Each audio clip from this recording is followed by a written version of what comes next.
Marly, près de Valenciennes. Il est 7h50. Johan arrive pour prendre son poste à 8h.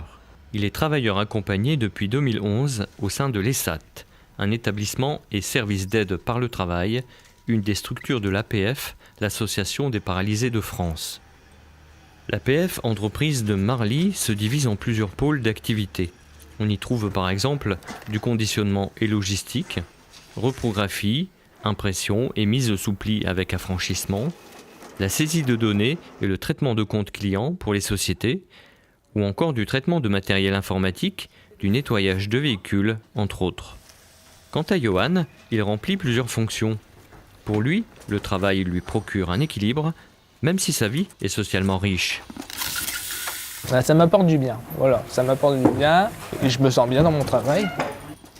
Ouais, je me sens bien, je me sens utile, je vois du monde, etc.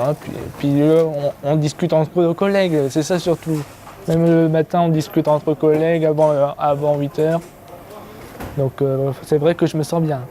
Là-dessus, il n'y a pas de souci. Je suis intervenu pour une sensibilisation au handicap à Trissanéger, à l'école Lucie Aubrac, pour expliquer par rapport au handicap des personnes et pourquoi l'établissement n'est pas accessible et comment on peut le rendre accessible aux personnes en fauteuil.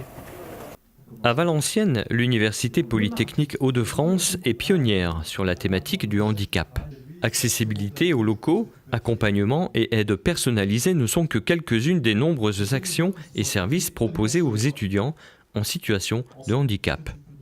Lors de la semaine Handi Week 2018, Johan est venu témoigner de son parcours.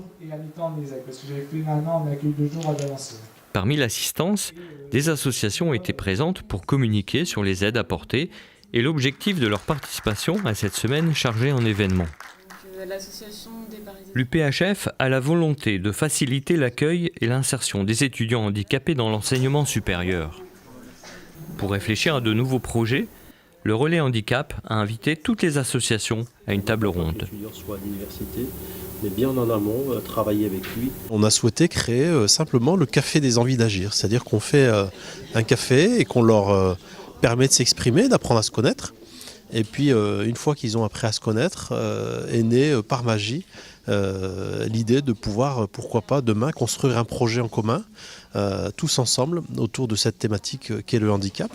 On a envie d'être dans une société finalement inclusive où tout le monde trouve sa place, à la fois nos étudiants dans les parcours de formation, les personnels dans leur poste de travail et dans leur vie au quotidien. On vient véritablement renforcer l'accompagnement de proximité des étudiants, où on vient accompagner les composantes à mettre en œuvre le programme pédagogique et surtout permettre aux étudiants d'être aujourd'hui en capacité de pouvoir trouver une insertion professionnelle à l'issue de leur parcours.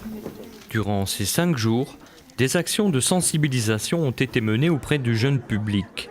Un handi-déj au cours duquel le repas du midi était proposé avec un handicap tiré au sort, cécité ou bras en écharpe, a demandé un temps certain d'adaptation aux volontaires. Plus tard, une séance cinéma était organisée avec à l'affiche un film poignant racontant l'histoire de Christy Brown, un artiste peintre et poète irlandais atteint de paralysie.